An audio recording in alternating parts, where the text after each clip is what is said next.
You know that feeling when you really want to get something, a game, maybe a series, or even a piece of history, but all the info is just, like, scattered everywhere? Oh, yeah. You end up falling down some Wikipedia rabbit hole for hours. Exactly, and you're still not totally sure what the core story is. Right.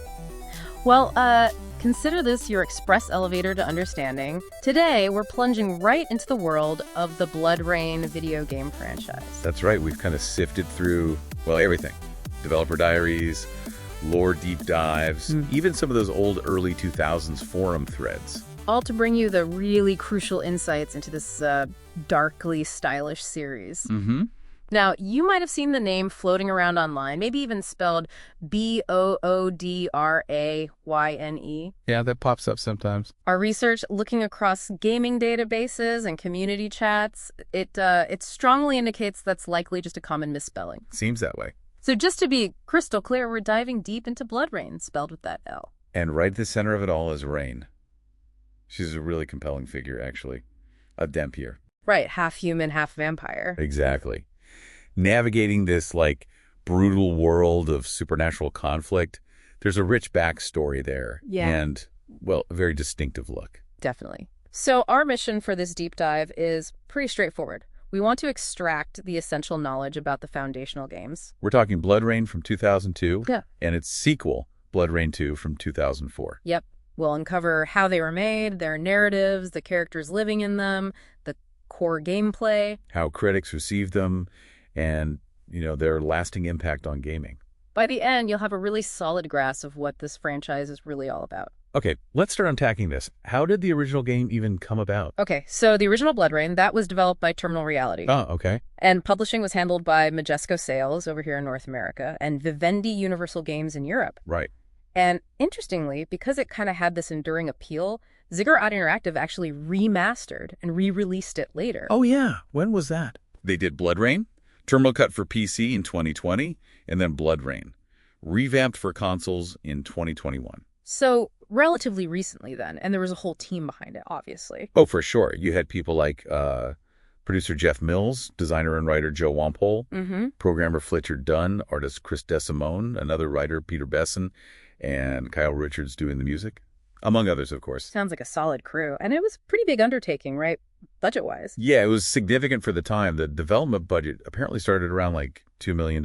Okay. But it grew to somewhere between $6 and $7 million over the 2+ years of development. Wow. Yeah, considering the games back then, that's a decent investment. Mid-range, maybe? Yeah, solid mid-range. And what's really fascinating here is their core design goal. What were they aiming for? Well, the team really wanted to craft this engaging action experience, specifically around a female protagonist who was, and these are their words, cool, empowering, and sexy. Right. They even coined that phrase, didn't they? Lethal erotica. They did. Lethal erotica. But, they stressed it wasn't just about her appearance. No, there was a definite focus on delivering compelling gameplay and this dark atmosphere to sort of complement Rain's whole visual style. Okay, and here's where it gets really interesting for me. The inspiration for Rain herself. She wasn't just plucked out of thin air, was she? Not at all. The developers at Terminal Reality actually looked back at one of their own older games, Nocturne. Ah, I remember Nocturne. Yeah, and specifically the character Svetlana Lupescu, who was also a Dempier. Ah, okay, so there's a clear lineage there. Definitely. They even used the same game engine, the Infernal engine. Makes sense. That engine was known for handling, like, gore and particle effects pretty well, right? Yeah. Which fits Bloodrayne. Exactly. The whole objective was to forge this really strong female lead, give her a distinct attitude, and those arm blades, her iconic arm blades, were key to establishing that lasting, kind of menacing look. You can really see them trying to build a franchise character right from the start there. Absolutely. Someone visually striking, conceptually intriguing enough to connect with players beyond just, one game. Okay, let's dive into the story then. The narrative, the setting, the lore that the original Bloodrayne set up. Right. So the game story unfolds across 3 main acts. And it's set back in the 30s, isn't it? Yeah, between 1933 and 1938. And the backdrop is this rising tide of Nazi occultism. Pretty dark stuff. Definitely. So Act 1 kicks off where? It throws us into Morton, Louisiana in 1933. Rayne's just been recruited by the Brimstone Society. Okay, who are they exactly? They're this clandestine organization basically dedicated to protecting humanity from supernatural threats. Gotcha. And Rayne's first mission? Her initial mission, alongside her mentor, Mintz, is to investigate this really disturbing plague that's turning locals into these, grotesque mutants. Ugh. And Louisiana swamps being swamps, there's probably other nasty stuff, too. Oh, yeah. Teeming with these unsettling spider-like creatures called the Marrowsrack. Right. And poor Mintz. Things don't go well for her early on, do they? No. Tragically, she suffers what looks like a fatal encounter pretty early. Seems like she gets devoured by one of those Moriarek. Seems like. But the weirdness doesn't stop there for Rayne, does it? Not at all. She finds this strange, glowing rib. A rib? Yeah, a glowing rib that just, mysteriously embeds itself in her body. Okay, that's weirdly specific. Does it mean anything? Oh, it's crucial. Turns out it's an artifact the Nazis are desperately searching for. Ah, okay. And I bet they show up soon after she gets it. You bet. Shortly after, this Nazi officer, Jürgen Wolf, ambushes Rayne. He forcibly removes the rib and just leaves her for dead. Brutal. So that really sets up the personal vendetta for her, right? Exactly. That fuels a lot of the conflict moving forward. Okay, so we jump forward 5 years, 1938, Act 2. Where does that take us? We're off to Argentina. The Brimstone Society sends Rayne to investigate a Nazi mining facility. And it becomes clear the Nazis are up to their occult shenanigans again. Yep. Specifically, this faction called the Gegengeist Group. The GGG. Right, led by Jürgen Wolf again, the guy who stole the rib. The very same.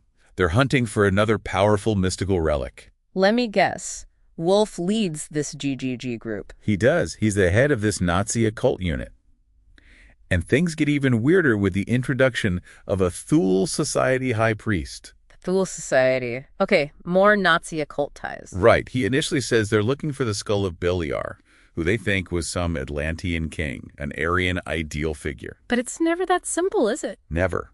The mine itself is crawling with these demonic parasites called Damites. Termites. Yeah, and they are the actual guardians of Beliar's skull. Okay, so chaos in the mines. What does Rayne find? She makes a huge discovery.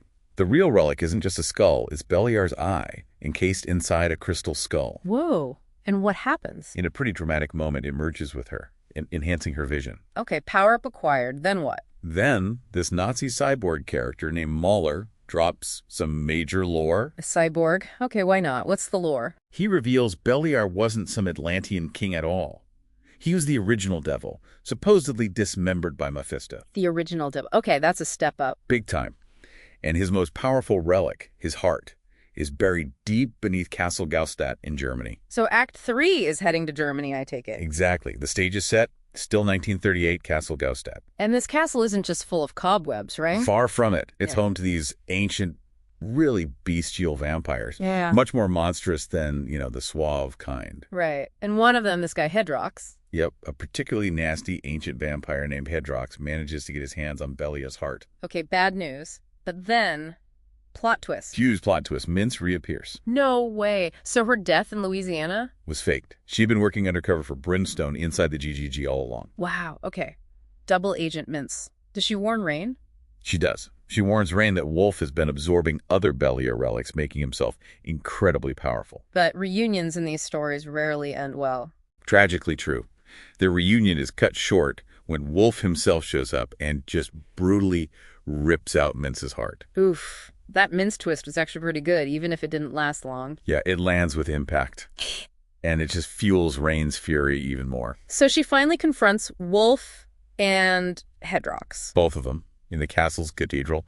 And then Hedrox does the unthinkable. Well, he eats the heart. He consumes Beliar's heart, effectively becoming a vessel for the demon lord himself. Okay, so now it's a three-way battle. Rayne versus power-up Wolf versus Beliar Hedrockle. Pretty much. Yeah. It culminates with Rayne finally getting her revenge, decapitating Wolf, yes, and then managing to banish Beliar, leaving the heart behind. Phew.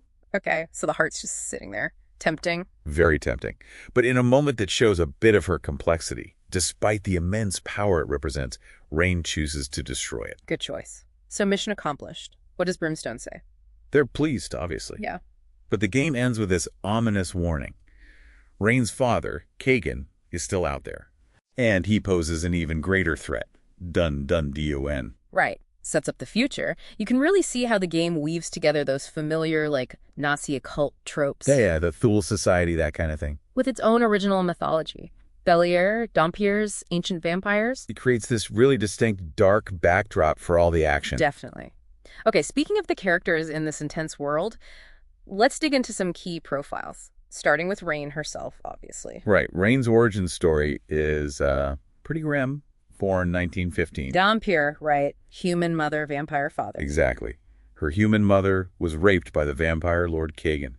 Ugh. And then, to make sure his Dompier kid would only rely on him, Kagan murdered her mother's entire family.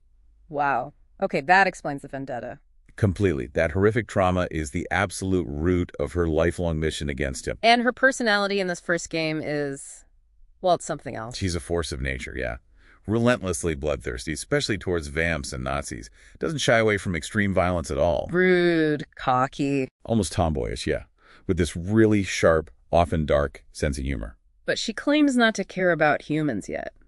There are moments. There are glimpses. Yeah. Like her concern for the people back in Louisiana or her genuine grief over mints. That's complicated. Very. Ultimately, she's driven by revenge against Kagan, even while working for Brimstone.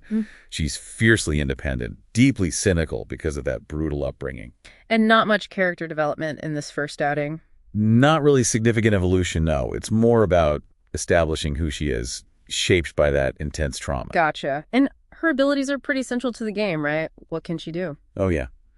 Being a Dompier gives her superhuman strength, incredible agility, heightened senses. Lots of acrobatics, crazy high jump. Exactly. And that key ability, dilated perception, which lets her perceive time more slowly. Like bullet time. Pretty much. Yeah. Then you've got the iconic arm blades for melee, obviously. Can't forget those. She uses a harpoon, too, to impale enemies and pull them in. Useful.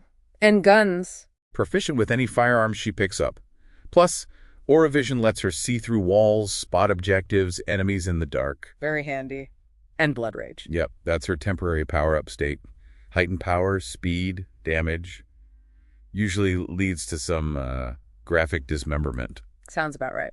Yep. Okay, then there's Mintz, her mentor. Right. Initial mentor figure, apparent early death, reappears later as a double agent. Only to be tragically killed for real by Wolf. Exactly. Her arc is short, but impactful. And Jurgen Wolf, the main bad guy. Pretty classic villain. Textbook. Ruthless leader of the Nazi GGG, Wolf's occult group.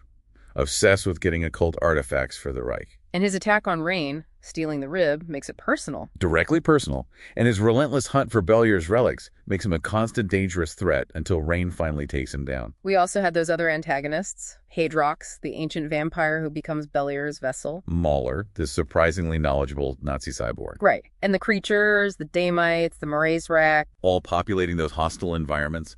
And of course, the Brimstone Society, pulling the strings behind the scenes. Okay, so that's the story and characters. Let's shift focus now. How did all this translate into actually playing the game? Right. Bloodrayne is fundamentally a third-person action game. It blends that fast-paced hack-and-slash melee with shooter elements. The combat really centers on those arm blades, doesn't it? Lots of slicing and dicing. Oh, yeah. Very visceral, lots of over-the-top dismemberment. It was pretty graphic for its time. The harpoon added another layer too, right? Pulling enemies in. Definitely. Pull them in for an attack or even a quick bite to get some health back. And you could pick up guns, but ammo was limited. Usually quite limited, yeah. It really encouraged you to get stuck into the melee, though the auto-aim system probably helped in those chaotic fights. I bet. But what really made Bloodrayne stand out were those vampiric powers integrated into gameplay. Totally. Aura Vision wasn't just cosmetic. It was essential for navigation, finding secrets, spotting enemies. Blood Rage gave you those power bursts. Rewarding aggressive play, yeah. And dilated perception. That was the signature bullet time. Very stylish. Allowed for cool evasions and precise attacks. And feeding, just for health. Crucial for health, yeah. But you could also use enemies as temporary human shields sometimes after feeding. It cleverly reinforced her vampire nature. Okay. And the level design took us to those 3 locations. Louisiana swamps, Argentine Nazi mine, German castle. Yep. And the levels were pretty open, lots of platforming. Generally quite expansive, encouraged exploration. And yeah, a significant amount of platforming. Rayne's, high jumps, traversing cables. But she had a weakness. Water. Surprisingly, yeah. Vulnerable to water, which added this unique environmental hazard you had to watch out for. Puzzles were mostly simple fetch quests or environmental stuff. Pretty much. Item retrieval, manipulating switches or objects. It was all about balancing that acrobatic movement, occasional gunplay, and lots of close-up blade work. And the whole vibe. Yeah. Very B-horror movie, right? Yeah, absolutely embraced it. Gory, dark, oppressive environment sometimes. And that unique mix of WWII settings with supernatural horror was key. Plus, let's be honest, the sexy goth vampire chick fighting Nazis and demons, that was a big part of its identity. Undeniably. And, thinking about Rayne's hypersexualization, it really fits into that early 2000s trend in gaming, where female characters were often designed with a certain gaze in mind. Yeah, that's a whole discussion in itself. So, how did the critics react to this unique blend? Well, reception was mixed, but generally leaned favorable, especially on consoles. Okay. Xbox and PS2 versions got generally favorable on Metacritic. PC and GameCube were more in the mixed or average zone. What did people generally praise? Often Rayne herself. Right. That sexy goth vampire chick persona definitely resonated. People saw her as a strong, cool female lead. The acrobatics, too. Yeah, the acrobatic gameplay, the unique vampiric powers like dilated perception, the visceral combat. Those were frequent highlights. Some also liked the style and atmosphere. And the criticisms, what were the common complaints? Often repetitive gameplay. Some found the action got monotonous after a while. Controls and camera. Always tricky in early 3D games. Exactly. Sometimes described as clunky or frustrating, hindering the flow. Pacing could feel uneven, too easy sections followed by sudden difficulty spikes. And the story. Ambitious, but some found it underdeveloped or even nonsensical. There was this general feeling of great ideas, maybe lacking that final layer of polish. Yeah, those recurring issues, controls, camera, pacing, suggest maybe the execution didn't quite match the core concept's strength. Possibly. But despite that mixed reception, Bloodrayne definitely made an impact. It launched a whole franchise, right? Sequels, comics. And those infamous Uwe Boll movies. Yes. Let's just say they weren't exactly critical darlings. Mildly put. And they often strayed pretty far from the game lore. But Rayne herself became pretty iconic for that era, didn't she? Absolutely. This hypersexualized but also powerful, violent anti-hero. And wasn't she the first game character in Playboy? Topless. She was. As promotion for Bloodrayne 2. Sparked a lot of debate back then about representation in games. I bet. But yeah, that unique mixed Dampier lead, gore, occult Nazis, action horror, it earned the original a solid cult following. Part of that wave of M-rated action games with strong, often sexualized female leads and lots of violence. Exactly. And the fact that Ziggurat remastered it recently shows there's still interest there, even if it's niche. Which leads us nicely into the sequel, Bloodrayne 2. Came out in 2004. Yep. Aimed to build on the first one, but with some pretty significant changes. Like the setting, right. That was the most obvious shift. Totally. Moving away from the historical setting to a more contemporary urban environment. Why do you think they did that? Maybe broaden the appeal, different themes. Could be. Explore different ideas, maybe feel a bit more modern for the time. Development was still Terminal Reality, Majesco Publishing. Still Terminal Reality, Majesco Publishing, yeah. And Ziggurat later did the Terminal cut and revamped versions for this one too. Team size, similar. Still relatively small, around 20 people. Some key figures returned, like Raymond Holmes taking a bigger role. Producer, designer, writer. Yeah. Plus Jeff Mills, Drew Haysworth, Fletcher Dunn, Kyle Richards on music again, and some new folks too. Ken Rogaway on programming, Scott Vetterschneider on art, and writer John Shirley joined. Sounds like they had a clear plan for this one, create a larger, more detailed world. That was the stated aim. Big focus on evolving the combat, enhancing environmental interactions, and giving Rayne a more mature visual design. And technically they stuck with the Infernal engine. They did, but leveraged its improvements, particularly normal mapping. Ah, okay. For more detailed textures without huge polygon bumps. Exactly. Gave it a richer look, though maybe underappreciated back then due to hardware limits. Really shines in the remasters, though. And motion capture for Rayne? Yep, for more realistic animations. And they upped her polygon count significantly, focusing on, quote, curves and body line for that more mature look. Okay, so let's get into the story shifts in Bloodrayne 2. We mentioned the setting jump modern 2000s city. Right, about 60, 70 years after the first game. But it starts with a flashback. It does, to right after WWII. Yeah. Some sources say maybe 1935, which is a slight timeline hiccup if the first game ended in 38, and this is decades later, but... Minor detail. What happens in the flashback? Raine confronts her father, Kagan, now shown as this influential Nazi collaborator in a place called the Blood Library. And Kagan's after something. Looking for the Vesper Shard. He taunts Raine about revenge, boasts about having loads of other offspring like her. Charming guy, but then something unexpected happens. Yeah, this new character, Professor Tremaine, presented as a sort of father figure to Raine we never saw before. Okay.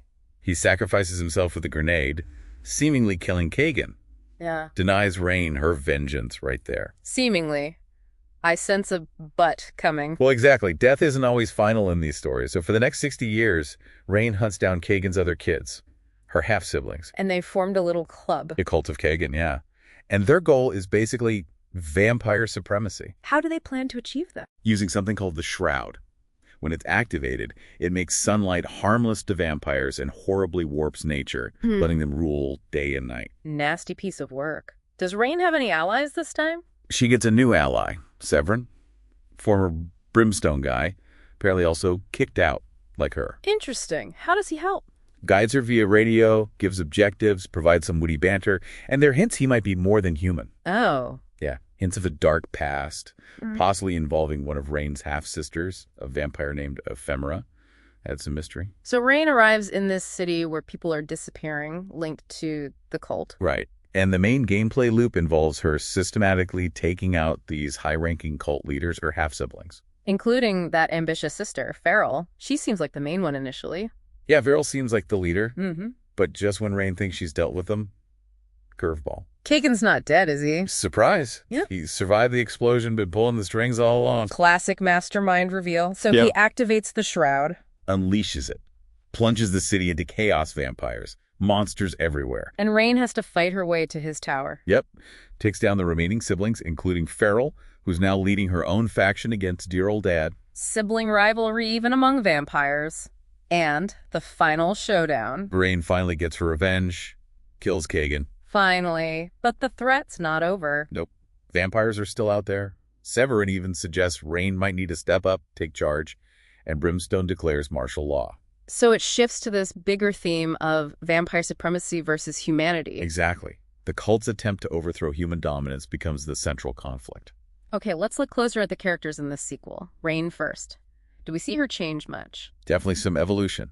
Decades have passed, she feels more mature. The core revenge motive is there, but now it's also about stopping global vampire rule. Her personality. Still snarky. Still snarky, yeah. Sometimes flirty with Severin, described as this mix of a quiet gothic girl and a feisty teenager. Still claims not to care about humans. Frequently. Yeah. But her actions always protect them.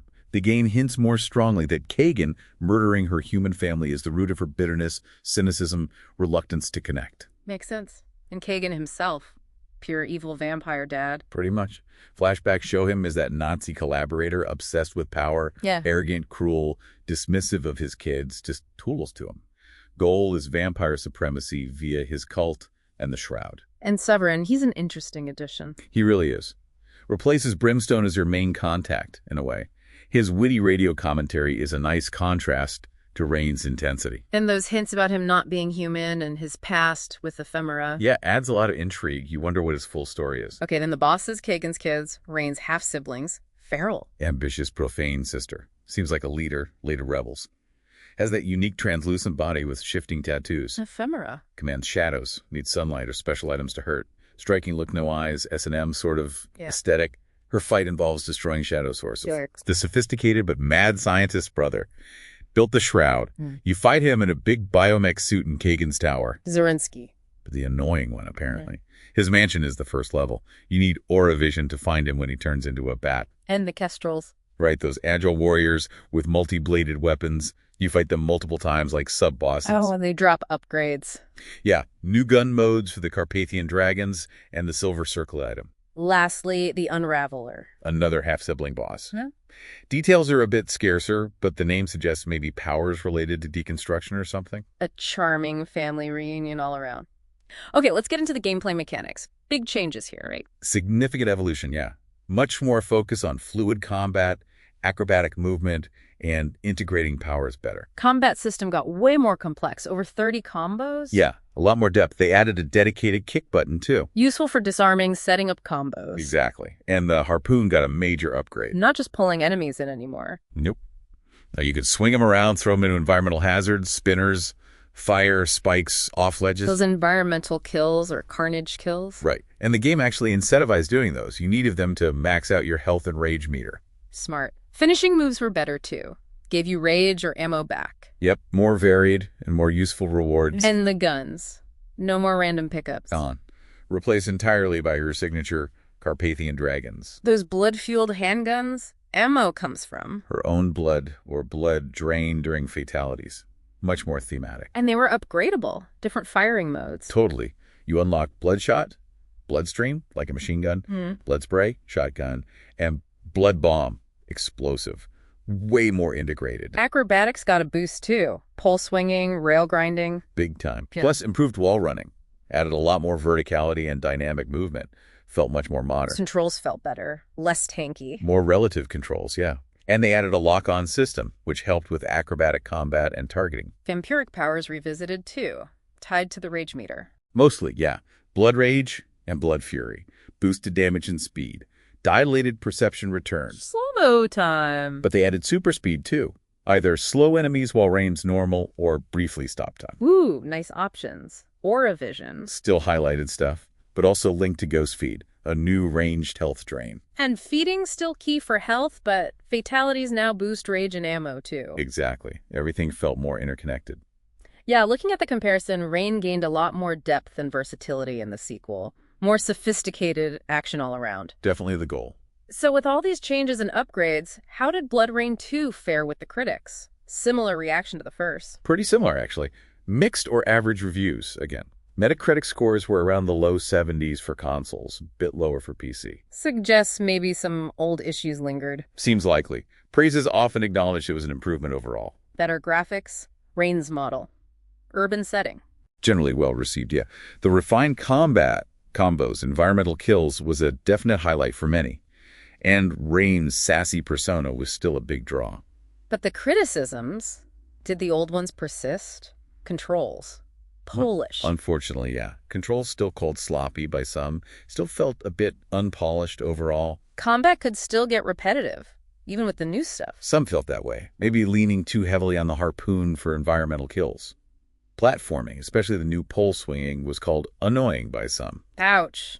And the story didn't land for everyone. Often cited as weak or unengaging despite the more personal angle. And those camera problems from the first game. Still there, apparently. So control and camera issues seem like recurring themes for the series back then. Fundamental challenges they didn't quite nail. It seems that way. We have that snapshot of reviews. Game Informer liked it, 8.10. IGN 2, 8 for consoles, lower for PC. GameSpot was more reserved, 7.36. Official PlayStation Magazine gave it a good score, 45. But then Eurogamer was less impressed, 5.10 for Xbox, and 1UP really slammed it, 3,100, calling it disorganized. Wow, yeah. Definitely a wide range of opinions there. For sure. But despite that mixed critical view, Bloodrayne 2 really cemented the franchise's cult status. And Rain's anti-heroine image, amplified by that Playboy thing. Exactly. The game leaned harder into action, maybe less horror adventure than the first. Didn't hit mainstream success, but kept that dedicated fan base. And we saw Bloodrayne, Betrayal later, that 2D one. Big departure stylistically. Yeah. But the fact Bloodrayne 2 got the terminal cut and revamped editions recently shows it still has lasting appeal. Okay, so looking at the big picture, what's the overall legacy of these first two games and what's the future look like? Well, the first two Bloodrayne games definitely carved out their own memorable, if niche, spot in early 2000s gaming. Core appeal was Rain, the visceral action, horror bits, dark occult settings. Pretty much. Bloodrayne 1 laid the groundwork. WWII occult Nazis core abilities. Bloodrayne 2 shifted settings, refined mechanics, dove into family drama. Then Betrayal in 2011 was that radical 2D shift. Cell-shaded art, tough platforming, but kept Rain, Brimstone, Kagan. And even that got a remaster, fresh bites, with updated visuals and full voice acting. Laura Bailey, Troy Baker, big names. Yeah, shows continued interest across the board. Though we probably should mention the Yui Bowl films again, mostly for their negative impact, unfortunately. Yeah, they didn't help the brand's reputation much. But there's been some positive movement recently. Ziggurat Interactive. Big news back in June 2020. They acquired the full franchise rights from Majesco. And their plan was to revive it, working with Terminal Reality. That was the stated intent. Yeah. And so far, that's led to the Terminal Cut, Revamped, and Fresh Bites remasters. But any word on totally new mainline games for 2024-2025? Nothing officially announced based on what we know, but Ziggurat's activity definitely suggests future installments are possible, maybe likely. Seems like that enduring cult status, the fascination with Rain and her world, is something they want to capitalize on. Looks that way. So, bringing this deep dive home, Bloodrayne and Bloodrayne 2 really capture a specific moment in action-adventure gaming. Introduced a memorable anti-heroine, fused supernatural lore, historical fiction, visceral combat. The first game set the stage. Dark atmosphere, memorable lead. The sequel refined the mechanics, deepened the personal story. Neither was perfect, critically speaking. But both built that dedicated following. Exactly. And just to hammer it home one last time, Boodrayne. Almost certainly just a misspelling. Got it. Bloodrayne. And thanks to the remasters and Ziggurat, the legacy persists. Maybe more bloody adventures to come. We'll have to wait and see. Absolutely. Well, thank you for taking this deep dive with us into the world of the Bloodrayne franchise. We've covered a lot of ground. Yeah, from the initial creative ideas to how the gameplay evolved, that whole mix of history and supernatural stuff. It's been fascinating to revisit them, analyze what made them unique, even with their flaws. Now, for our final thought for you listening. Thinking about Rain, that mix of vulnerability and power and those really different settings in the first two games. WWII occultism versus modern urban chaos. Yeah? What fundamental elements do you think are absolutely essential for a successful modern revival of Bloodrayne? Ooh, good question. Like, what specific parts of the lore, the gameplay, or Rain's character would resonate most with today's audience? What needs to be there? Yeah, what's the core DNA that has to survive? Exactly. Something for you to ponder. Maybe this deep dive even made you want to check out the games again, or for the first time. We'll see what the future holds for Rain's Crimson legacy.